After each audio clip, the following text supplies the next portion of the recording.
I am Mrs Maureen Omeibe, Executive Director, The Gap Groups Limited. I have a background in business administration and a master's degree in public and international affairs with a couple of other professional certificates. Here we are, running this business, running this company, The Gap Groups.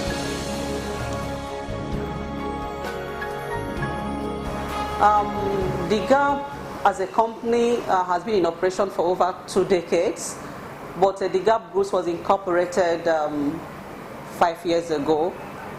Under The Gap Groups, we have the products arm and we equally have the service arm. Under The Gap Groups, we have The Gap Commercial Stores Limited, that is the marketing arm of the group.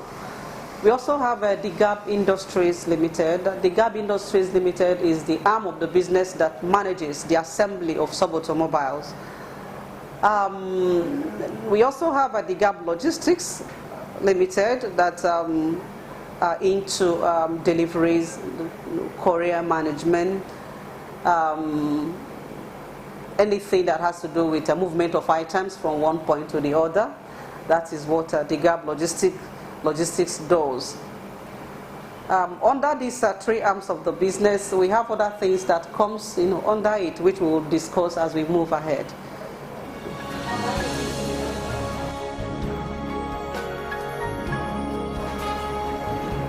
Okay, The Gap Group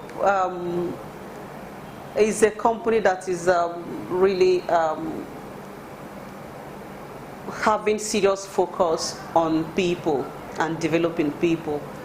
We have interest on people because we believe anything in this world, it is about people. You're doing business, yes, you have to be in business, you have to survive as a business, you have to make profit, you have to make impact. But we as a group believe that whatever impact you are making as a business, it should be people oriented. So, and that's why our vision is to be one of the international leading company that touches people's lives. So in The Gap Group, we do our business, but most importantly, we try to touch people's life doing our business. Yes, we have sales outlets.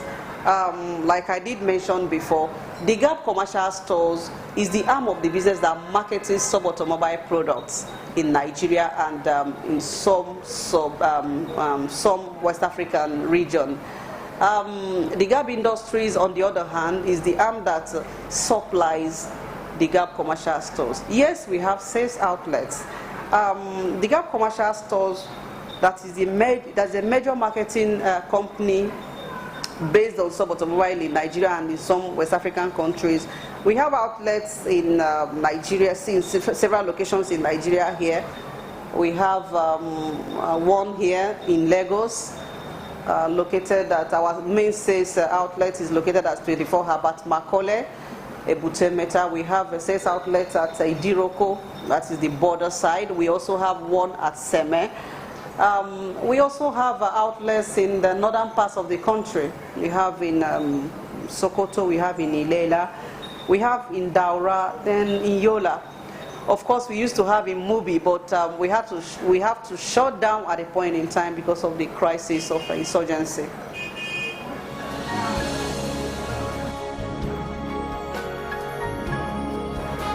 The arm of our business that handles our importation is The Gap Industries. In The Gap Industries, the protocol is not a complicated one. First of all, for you to be able to import a partial, what we call CKD, that's the partial components of motorcycles, you should be able to, first of all, have a market share. You should be able to have a capacity that can ensure you sell the product when you bring it in, and that capacity The Gap has, because not only do we market sub-automobiles, We also we try as much as possible to. We have a lot of things we add up into these products that makes it a little bit different from what other people that are in sub-automobile are doing. So DGAB has that capacity, first of all, and that is what empowers us, first of all, to go into importing the CKDs. So what we do is you first of all have to have in mind the kind of products you want to sell. Having been in the business for over 2 decades, and having our chairman, who is a well-trained engineer in sub-automobile, well, first of all, we know what it is like to have an automobile in Nigeria that have some problems with roads. So first of all is to know the kind of machine that works in your area, in your location. For instance, in Nigeria, it is not all type of motorcycles that can conveniently work here. So it is not that the motorcycle is not good. It is not that if you take it to another place, it will not function well. But when you are talking of bringing a motorcycle into this country, you are going to consider a whole lot of things. Number one is the kind of road that the motorcycle will ply. Secondly, you also have to look at the individual, that's the consumers, people that are using this motorcycle. Who are they? What kind of culture do they have? What is their purchasing power like? So we put a lot of things into consideration before making decision on the kind of motorcycle that we will bring in. So having said that, the protocol is just for you to go.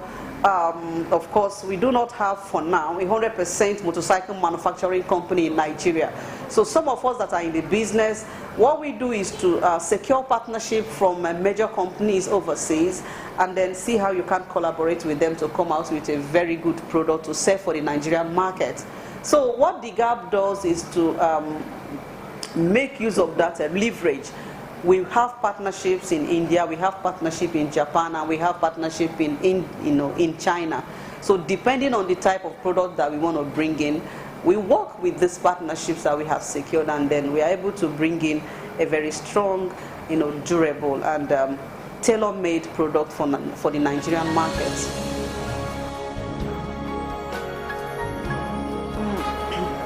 Yes, being in a sector like ours, which is a sub-automobile sector of the economy, we have peculiar challenges. We are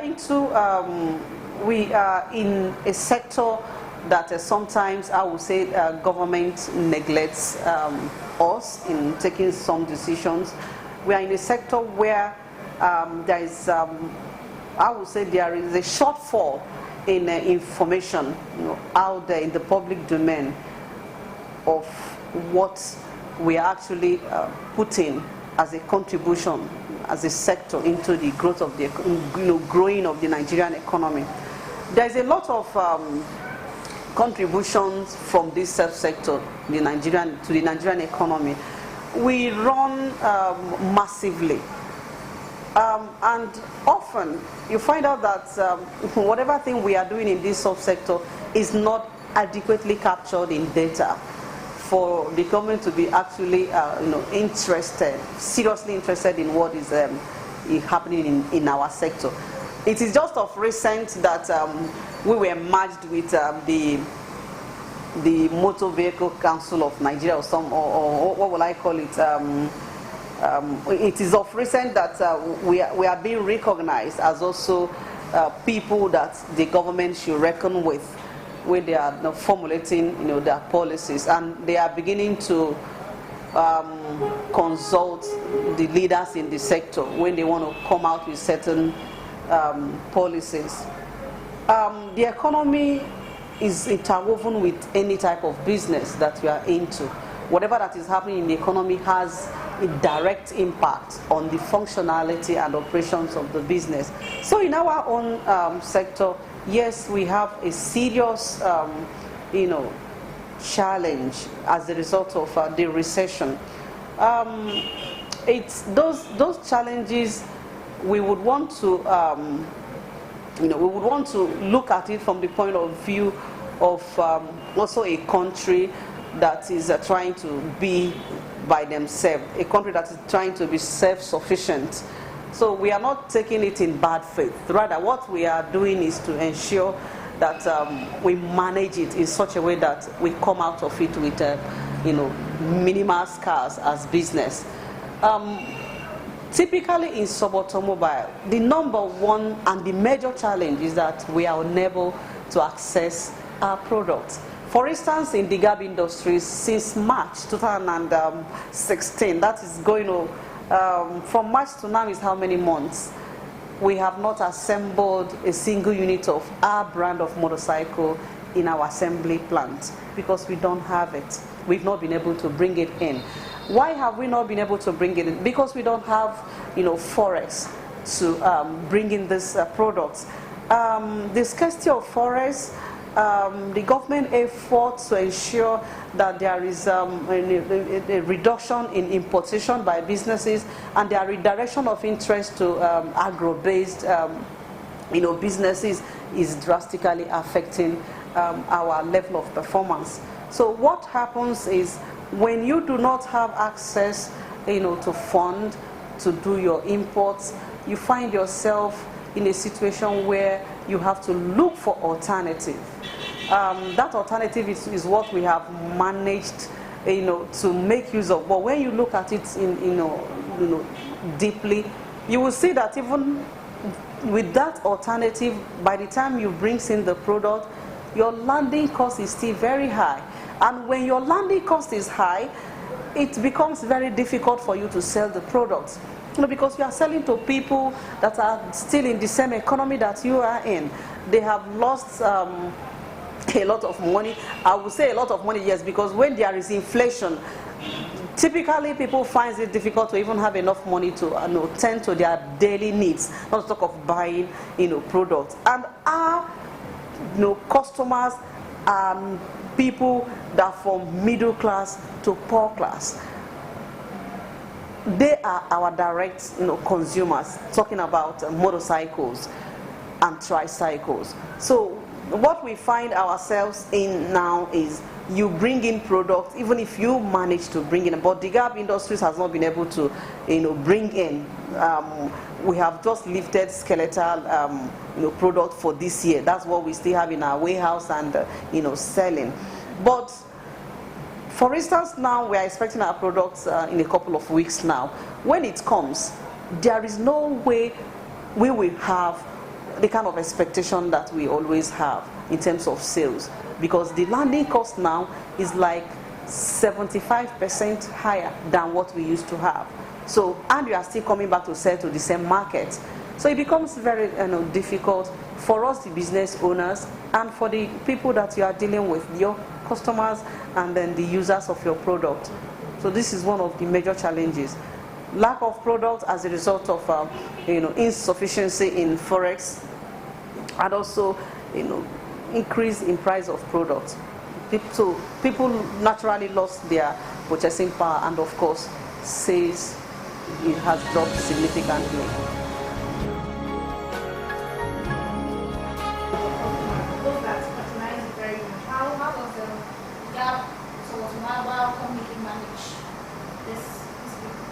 Okay, what we have always done as a business is when we are having crisis, I will not call this one crisis, when we are having challenges, in business there are challenges that could be regarded as positive challenges. When we are having challenges, what you would do, what we normally do as a business is to ensure that we communicate adequately with our customers. What we did first of all is to organize them into forums, and we have discussions with them from the point that we are making order to the point we are making payments and completing the process to lift. We have already discussed with them. We want them to know what the situation has become. We want them to help us in making the decision. Is it something that when this product lands, we can together still push it into the market? And we have some of our sub-dealers, some of our dealers that has really been very loyal. And that's why I tell businesses, there is a very important, I would say, need for a business to understand that beyond your dream, beyond your desire, beyond the urge, and then the objectives and the goals of trying to make profit, you should also have compassion for people that you are dealing with. Because when the goings were good, these people had a very strong relationship with us. So we have been able to buy their loyalty with the way we have treated them during good times. So in these bad times, it is easy to bring them to a roundtable discussion and let them know that there are some changes, and then you try to explain to them. It was easy for us to convince them that this is the situation, and then what we are waiting for now is when the product arrives. Some of them have made their commitment that they are going to support by lifting the product. They are going to also talk to their customers to let them still buy the product. And then how do we do that? We call them for regular meetings, roundtable meetings.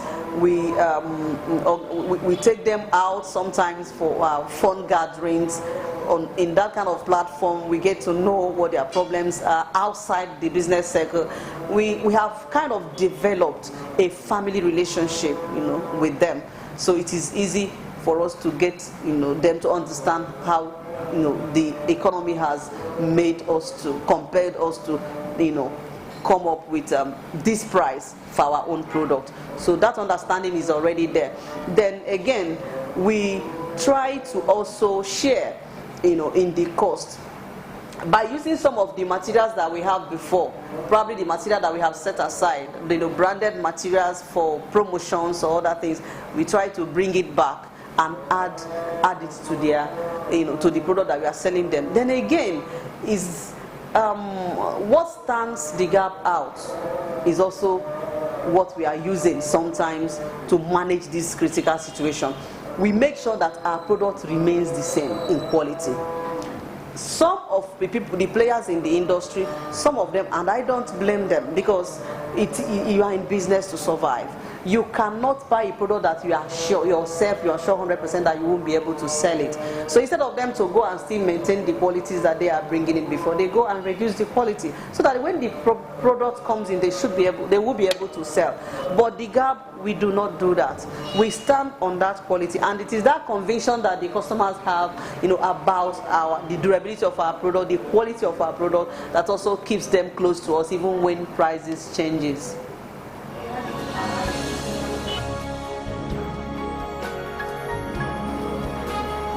Why wouldn't anybody want to buy the Gap? Our chairman, Mrs Omeibe, I would say is one of the best brains for motorcycle development in West Africa. There is no single multinational company that comes into Nigeria without the Gap Industries consulting for them. Most of the motorcycles you see in Nigerian roads today are consulted by our chairman. So he sometimes simulates these products and sends to them to develop. And again, every single motorcycle that have factory errors that comes into Nigeria, it goes through the Gap industry before it's reproduced and sent to Nigerian market. We have consulted for Honda manufacturing company, Honda Global. Honda is known all over the world. We've consulted for them. We've consulted for DAG Motorcycle Industries Limited. That's the makers of the marketers of Bajaj products. We have consulted for Yamaha. We've consulted for virtually all the multinational companies in this Nigeria. So a consultant in the development of a product, what do you think will be the product of that person when he now brings out his own product to the market? The Gap is international standard. When we are talking of the Gap motorcycle, I would rather people talk to the courier companies that operate in Nigeria, because the Gap services 90% of all courier companies in Nigeria. We service DHL, we service FedEx, we service UPS, we service Courier Plus, we service quite a lot of them, and some banks too. So those companies, if our product is not of high quality and if it's not of international standard, they will use us. So what stands the Gap out? Why we tell people to buy the Gap is a product that you will buy and you'll be rest assured that you have gotten a product. Our product can be on road 10 years and you will not have to change it. Yes, if you buy our premium brand, which is the Gap 200-20,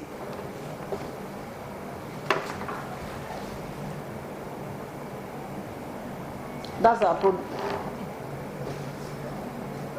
our premium brand. The Gap 200cc-20. It can be on road for 10 years. You've not replaced it. You can just be doing your regular servicing, which you'll be advised accordingly if you buy from us, because we also give advisory services, to people. For instance, for courier companies that have a lot of fleets that have a lot of motorcycles in their fleets, we service for them.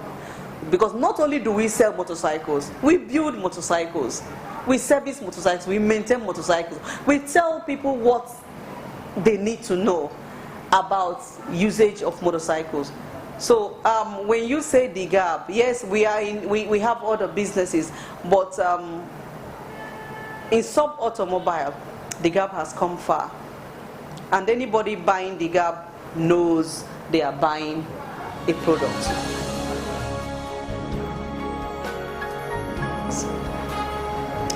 Through our competent staffs. When we are talking of the Gap, we are talking of innovation. Like I said before, we have transcended just being a mere sub-automobile company.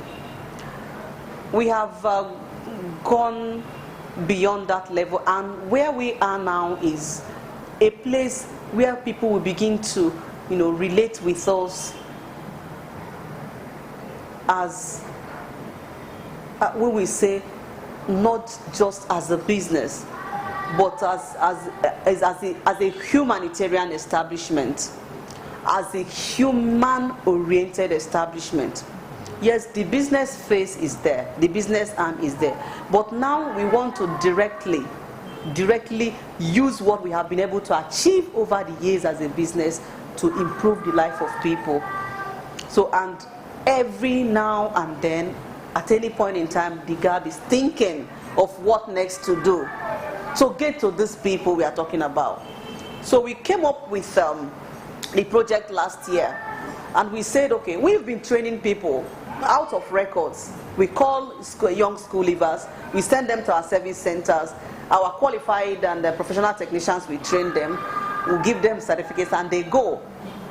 So we've been doing that over the years, but now we want to make it a little bit up to standard. We want to now establish an institute and a center where we can now launch, openly to the public and invite quite a lot, quite a number of persons. We do not want to just because what we have done over the years is to just look around us where we are located, where majorly our service centers are, which is in Ajawa Estate, in Ebutemeta here, and two of our centers in Idiroko and Seme, and look for people that are within that vicinity and then train them. Now we want to do it differently. We want to have an academy where anybody, even people that are residing outside Lagos, can become students. So we are setting up an academy, and then we are trying to give at least yearly 500 young Nigerians training, up to certification, world-class training on how to handle motorcycles in terms of repairs, in terms of coupling, putting the different parts together, in terms of maintenance, and of course in terms of knowing how to be thinking of developing a career in motorcycle maintenance, motorcycle and tricycle maintenance and sales. So our first batch actually is starting in January 2017. So at the moment we have launched into the public, and we are in the process of getting participants, and soon there will be an orientation exercise where, of course, we are going to invite press and let people know exactly what we are about doing. So we want to self-develop people. We want to let people know that, yes, even at difficult time like this, you can do something for yourself. You can start, because they say when when there is a crunch in any system, it's actually another opportunity for someone to think outside the box and find an opportunity within that difficulty that you are facing. So what the GAB as a group is trying to do is to tell young Nigerians that yes, even if you are done with school, you don't have something to do, for God's sake, you can develop a career in having a standard sales and service and maintenance center for sub-automobile products.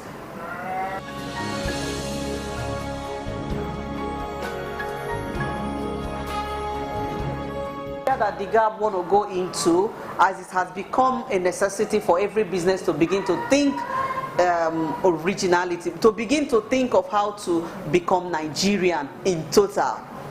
The GAB is also seriously restructuring and doing all they need to do to ensure that in the next couple of years we will have our own manufacturing center where we manufacture motorcycle and tricycle parts, to also launch into Nigerian markets.